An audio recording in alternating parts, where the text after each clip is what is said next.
Bismillahirrahmanirrahim. Assalamualaikum warahmatullahi wabarakatuh. Innal hamdalillah nahmaduhu wa nasta'inuhu wa na'udzu billahi min shururi anfusina wa min sayyiati a'malina. May yahdihillahu fala mudhillalah wa man yudhlil fala hadiyalah. Asyhadu an la ilaha illallah wa asyhadu anna Muhammadan abduhu wa rasuluhu, amma ba'du. Kepada Bapak Ade Yuliar SEMM yang saya hormati, dan kepada teman-teman kelas 2C Manajemen Dakwah UIN Raden Mas Said yang berbahagia. Puji syukur kehadirat Ilahi Rabbi yang telah memberikan kita nikmat sehat dan sempat sehingga kita bisa melakukan perkuliahan secara daring. Tak lupa sholawat beserta salam tetap tercurah limpahkan kepada Habib tertinggi, yakni Habibana wa Nabiyana Kanjeng Nabi Muhammad Sallallahu Alaihi Wasallam, yang kita nantikan syafaatnya di Jamul Jaza wal Hisab. Amin, amin ya Allah, ya Rabbal Alamin. Insya Allah dalam kesempatan kali ini kami dari kelompok 9 akan mempresentasikan materi hubungan manajemen dengan serikat pekerja. Sebelum kami mempresentasikan, akan memperkenalkan kelompok 9 terlebih dahulu. Yang pertama, saya sendiri, Mas Leha Nilal Husna dengan NIM 211231061. Dan yang kedua, Saudari Salwa Alia Fatoni dengan NIM 211231083. Langsung saja untuk mempersingkat waktu. Hubungan manajemen dengan serikat pekerja. Hubungan manajemen itu bisa disebut perusahaan, organisasi, atau yang sejenisnya. Perusahaan atau manajemen yang berkompetisi harus memiliki organisasi atau manajemen yang efektif. Penyempurnaannya harus selalu mendapatkan perhatian untuk menuju karyawan atau bisa disebut serikat pekerja yang profesional dengan berbagai pendekatan dan kebijaksanaan. Untuk itu perlu diadakannya sebuah pembinaan, penyadaran, dan kemampuan kerja yang tinggi untuk mencapai kinerja yang diharapkan. Apabila karyawan penuh kesadaran dengan bekerja yang optimal, maka tujuan organisasi atau perusahaan itu sendiri akan lebih mudah tercapai. Karyawan yang profesional dapat diartikan sebagai yang selalu berpikir, bekerja keras, disiplin, jujur, loyalitas tinggi, dan penuh dedikasi demi keberhasilan pekerjaannya. Bila para karyawan merasa tidak puas terhadap berbagai kondisi perusahaan, mereka berkumpul dan membentuk suatu serikat karyawan. Ini tidak berarti akhir sukses dari organisasi. Karena apa? Karena banyak perusahaan-perusahaan yang sukses mempunyai satu atau bahkan lebih serikat karyawan. Tetapi penggunaan kegiatan kolektif menciptakan berbagai kendala atau batasan baru bagi manajemen personalia. Kerangka hubungan serikat karyawan manajemen terdiri dari 3 aktor, yaitu pemeran atau utama, yang kedua para pekerja, dan yang ketiga wakil-wakil mereka atau pengurus serikat.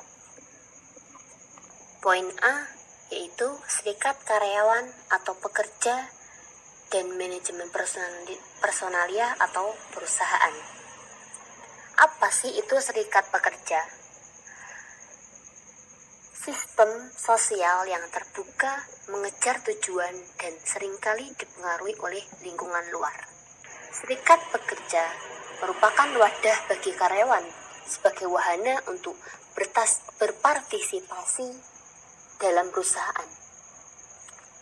Jadi bisa didefinisikan serikat pekerja itu sebuah sistem sosial yang terbuka untuk serikat pekerja atau karyawan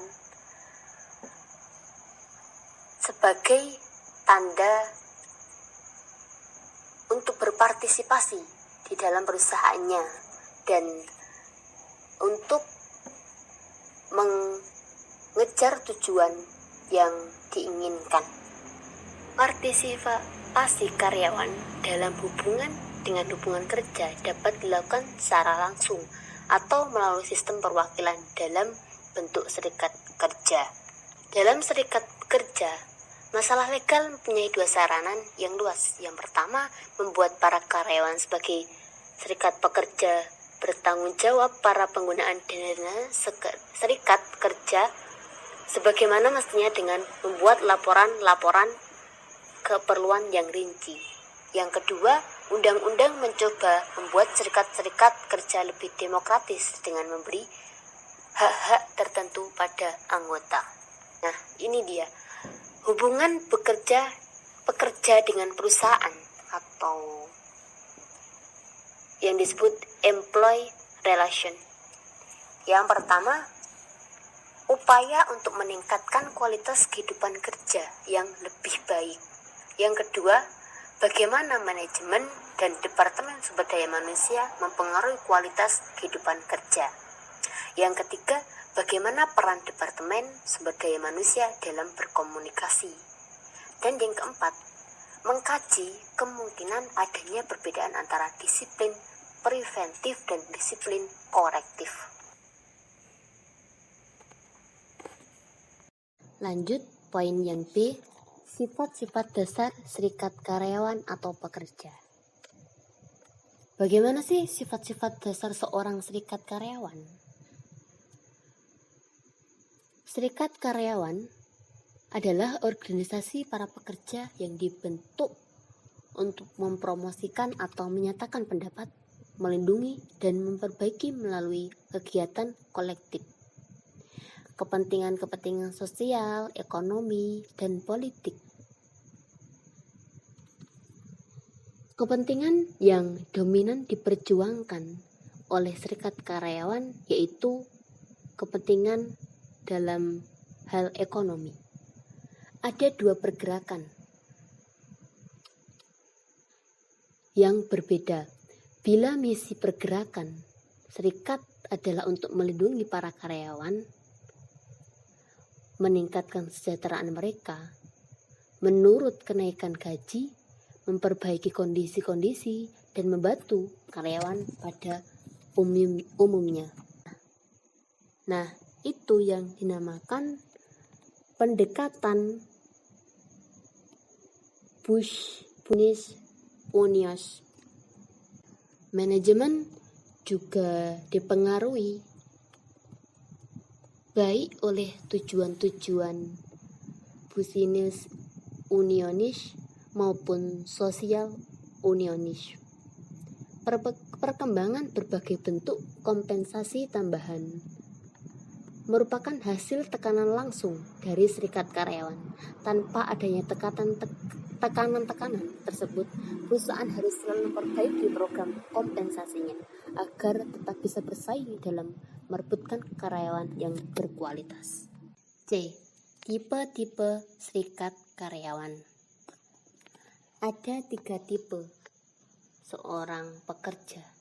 Yang pertama, craft unions. Apa itu?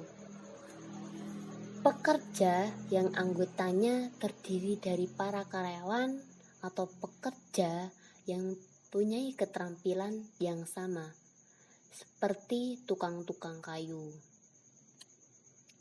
Yang kedua, industrial unions. Serikat karyawan yang dibentuk berdasarkan lokasi pekerjaan yang sama. Serikat ini terdiri dari para pekerja yang tidak berketerampilan, yang belum berketerampilan dalam suatu perusahaan atau industri tertentu dan tanpa memperhatikan sifat pekerjaan mereka. Yang ketiga yaitu mixed unions, serikat karyawan yang mencakup para pekerja yang terampil, tidak terampil, dan setengah terampil dari suatu lokal tertentu yang tidak memandang dari industri mana. Bentuk serikat karyawan ini mengkombinasikan craft union dan industri union. D. Struktur serikat karyawan. Pada umumnya, para karyawan akan kehilangan kontak langsung dengan pimpinan atau pemilik perusahaan dengan semakin berkembangnya perusahaan tersebut. Keadaan ini menyebabkan munculnya serikat-serikat karyawan untuk membantu para pekerja yang mempengaruhi keputusan-keputusan untuk menyangkut pekerjaan mereka.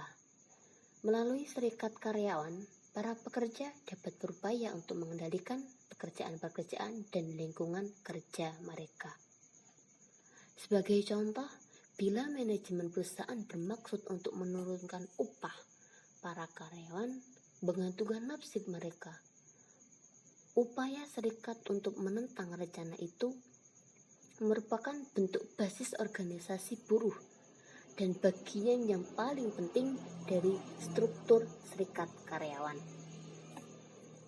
Serikat karyawan lokal memberikan kepada para anggota revenue dan kekuatan pergerakan serikat secara keseluruhan.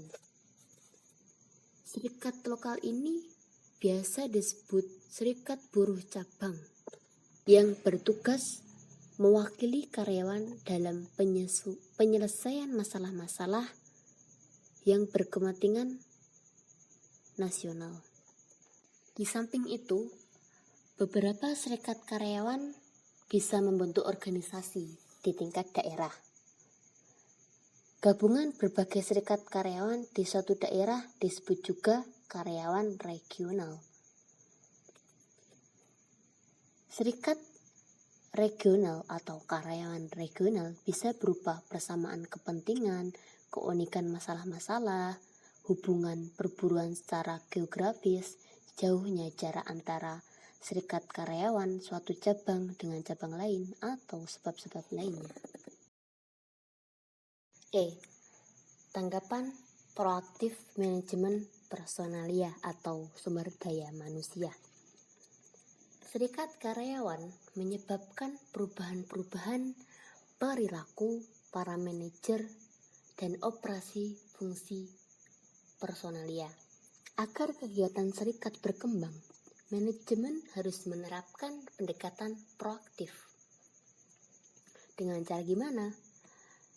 Yaitu dengan menggunakan praktek-praktek personalia yang efektif dan mencegah perkembangan kehidupan berserikat.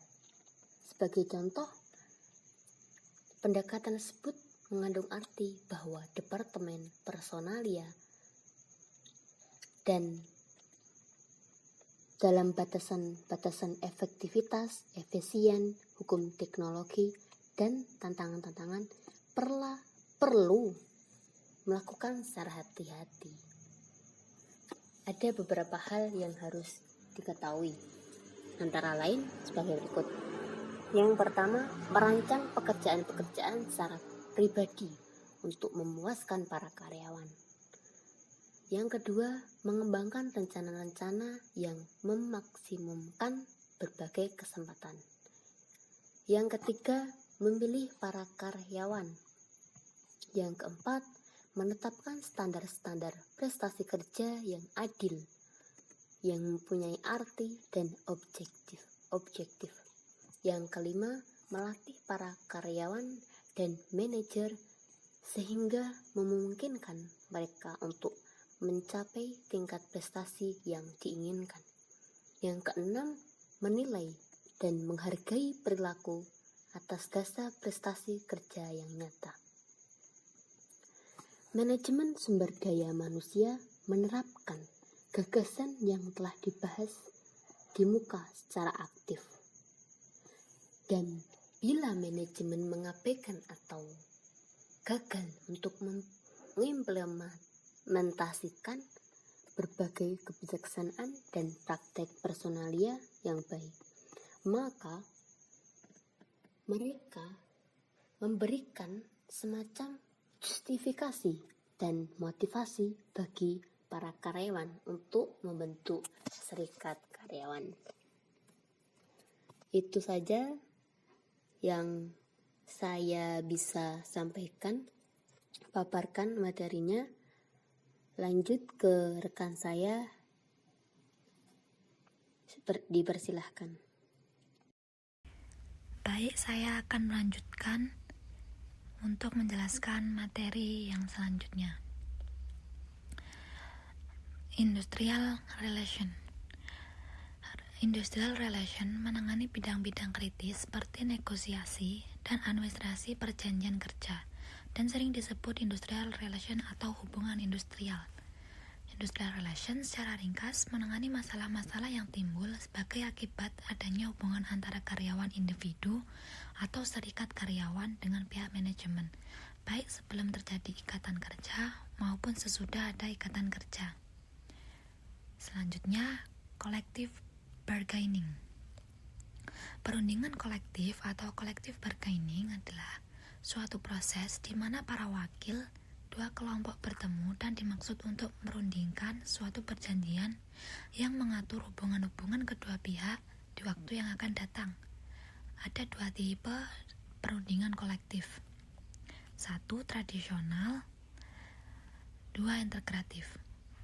Perundingan tradisional adalah mengenai benefit, yaitu pengupahan, kondisi kerja, promosi, pemutusan hubungan kerja, hak manajemen, dan sebagainya. Integratif berkaitan dengan berbagai masalah kepentingan timbal balik kedua pihak yang lebih besar dan terutama menyangkut upaya pemecahan masalah atau perdamaian konflik-konflik yang terjadi. Selanjutnya, faktor-faktor pengaruh dalam perundingan kolektif. Faktor-faktor pengaruh dalam perundingan kolektif dibagi menjadi 4. 1. Cakupan perundingan. 2. Tekanan-tekanan perundingan serikat karyawan. 3. Peranan pemerintah atau perusahaan dan serikat karyawan. Yang keempat, kesediaan perusahaan. Lanjut, proses perundingan kolektif. Proses perundingan kolektif mempunyai 3 tahap yang saling berurutan. Tahap persiapan negosiasi adalah tahap yang paling utama dan paling kritis. Tahap kedua perundingan. Tahap ketiga merupakan kegiatan-kegiatan follow up, yaitu administrasi perjanjian atau kontrak kerja. Lanjut, persiapan untuk negosiasi. Tahap persiapan mencakup kegiatan-kegiatan untuk memonitor lingkungan, menyusun rencana perundingan, memilih negosiator atau tim perunding, mendapatkan persetujuan manajemen puncak, dan mempertimbangkan faktor-faktor pengaruh. Dalam penyusunan rencana perundingan, manajemen memilih berbagai strategi, kebijaksanaan, dan taktik yang akan digunakan dalam proses perundingan. Selanjutnya, untuk mengimplementasikan rencana, tim perunding dibentuk. Tim biasanya dipimpin oleh kepala bagian hubungan perburuan atau seorang penasihat hukum perusahaan. Tim bisa juga beranggotakan para ahli di bidang-bidang tertentu seperti pengupahan, dan para manajer ini yang menguasai operasi-operasi perusahaan. Selanjutnya, perundingan. Dalam tahap perundingan, manajemen menerapkan strategi, kebijaksanaan, dan taktik perundingan yang menerjemahkan menjadi berbagai teknik negosiasi agar persetujuan tersebut tercapai.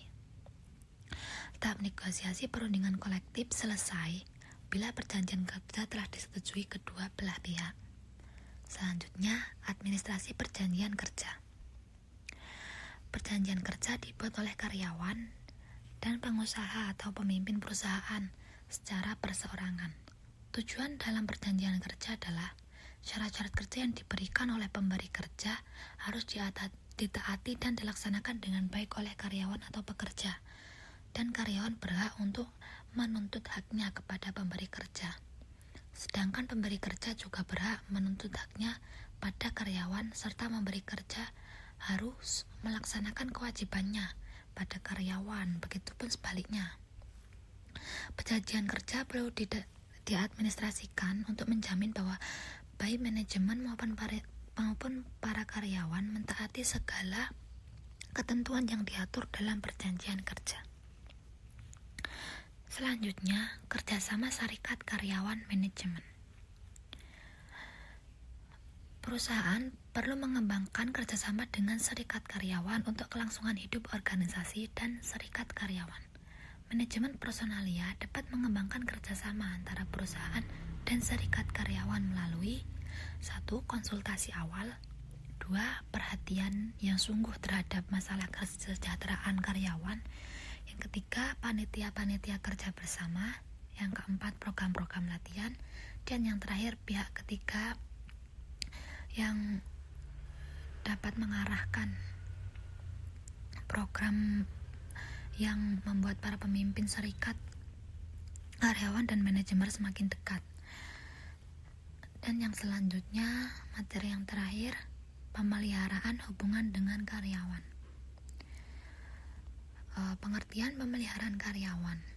Hasibuan mengemukakan bahwa pemeliharaan sumber daya manusia atau karyawan merupakan usaha untuk membina dan mengembangkan kondisi fisik, mental, sikap, dan perilaku karyawan agar mereka tetap loyal dan menjadi pekerja yang produktif untuk menunjang tercapainya tujuan perusahaan.